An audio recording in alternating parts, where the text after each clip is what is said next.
We are at the Caraway Speedway for the 8th race of Season 1 of the SCRL Wrangler Jeans Busch Grand National Series. The 11 of Al Legacy will be leading us to the green flag. Starting beside him is the 07 of Nick Kennedy. As you can see, rest of the starting lineup. We had a LCQ, and I was right. The top 4 drivers advanced to the main show. So Zachary Fitzwater in the very end, who finished 5th, he will be placed 27th, and drivers behind him will finish 28th all the way back to 42nd.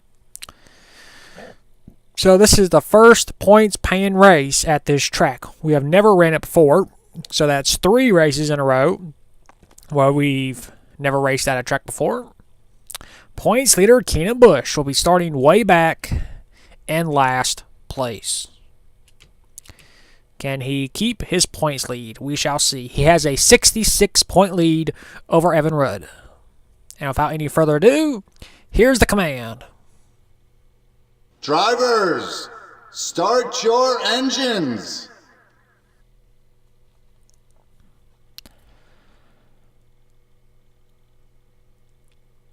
The field is rolling off. Al Legacy, brother of Jack Legacy, who won at Bristol, will be trying to get his first career Busch Series win. Looks like no one's having any problems, which is always a good thing here. There's the 50 car, Alan T-Rox, who won the LCQ event. Still trying to go for that first points-paying race win. Pace car will be heading in. Pull them belts tight because we are going to be racing 20 laps at this track. Pace car is in. And we are racing for the very first time at this track in a points-paying race. Into turn number 1. In turn number 2. Al Legacy pulls away ever so slowly. Here comes the 82. Aiden Shepard, who coulda, woulda, shoulda won the LCQ, but got passed late in the race. And leading the first lap at this track is Al Legacy and the number 11 car. He's trying to be a dominator like his brother was. His brother dominated Bristol by leading every single lap. He's going to try and do the same thing here. Back to third is Benoit Irvine, who won Martinsville by leading all 50 laps, trying to get his second win of the season. Battle for fourth, Tim Randolph, who just won at South Boston, trying to go back-to-back, which no driver has ever done in this series history. In fact, no one's ever won twice. Well, except for T-Rox, who won LCQ, but that doesn't really count. Our leader has pulled away by 0.04 of a second. Points leader Keenan Busch has not gained any. He is still in last place. As we go through the field, Sebastian Torres moving up. Moving on up. I better not sing that. I'll probably get a copyright strike. 15 car, John Ard trying to move up on the high side. 14, Evan Rudd, second in points. 23, Brian Fox moving up slowly. Our winner at Darlington in his Miller car. Battle for 6th. The 09 is Smith Regal, who has actually turned in to be a pretty good racer the past few races. He's been a quiet driver. He's finished in the top 10. Joe Jefferson qualified in the LCQ. Running good in the 5th position. 4th, Tim Randolph, like I said, trying to go for back-to-back wins. No one has ever done that in this series yet. Ben Oliver Irvine in 3rd, trying to win his second career Busch Series win. Of course, we know what happened to him. He dominated Martinsville like no one has done before. Well, maybe, but it was an unsponsored car, and he just stomped the field. Of course, most people who start first at Martinsville wins. Battle for the lead, and Al Legacy goes wide, allowing Aiden Shepard to close in ever so slowly. That's a rookie mistake. But Al is able to maintain, coming off of turn 4. Be 11 laps to go. It'll be 10 next time by. Keenan Busch is slowly moving up now. Keenan has worked his way into the 21st position, so he's gained 5 spots. Back up front, You don't want to miss anything. Ben Oliver Irvine wants second. He wants a shot at history. You only have one chance of writing your name in the history books as being a first two-time winner.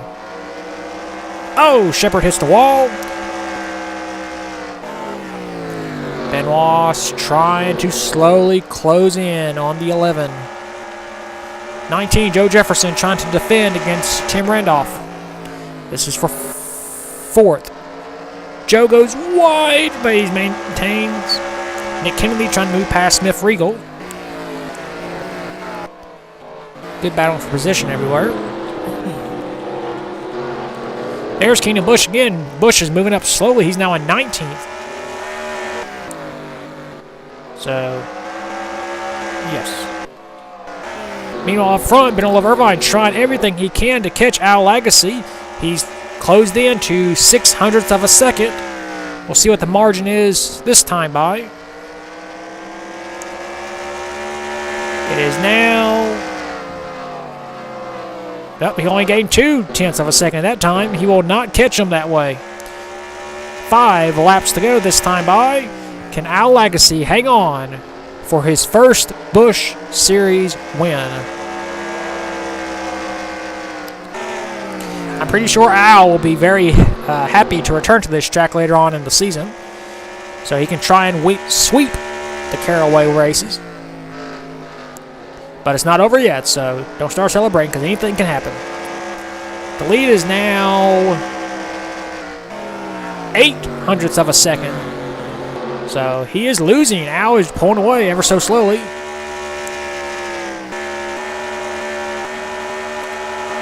Battle for position. Nick Kennedy goes around the 41 of Tim Randolph. So is Jack Lagasse.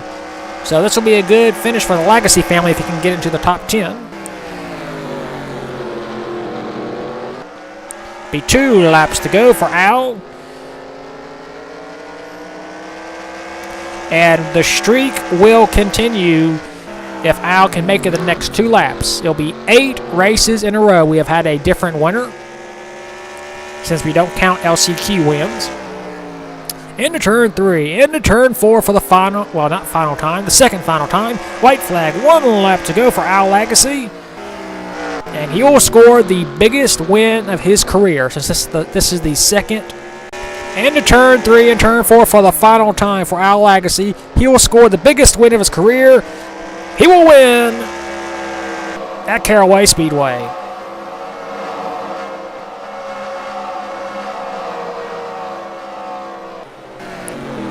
What a dominating performance by that 11 car. Just like his brother, who led every lap at Bristol, Al will lead every lap here at Caraway. Here are your race results. Al Lagasse scores his first career SCRL Wrangler Jeans Busch Grand National Series win here at Caraway Speedway by leading every single one of the 20 laps. Second, Ben Oliver Irvine, who came so close to scoring his second win of the season. Third, Joe Jefferson. Fourth, Aiden Shepard. Fifth, Smith Regal. Sixth, Luke Rainey. Seventh, Brian Fox, our Darlington winner. Eighth, Nick Kennedy. Ninth, Jack Lagasse. So good day for the Lagasse family.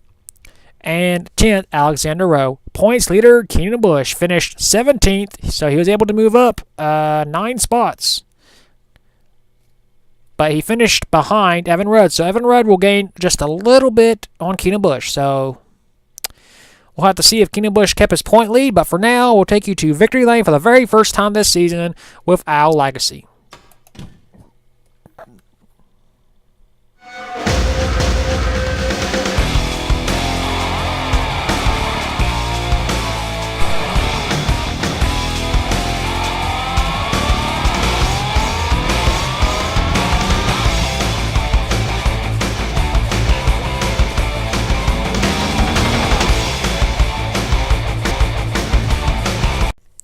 Here are the point standings after the 8th race of the season at Caraway or Caraway Speedway.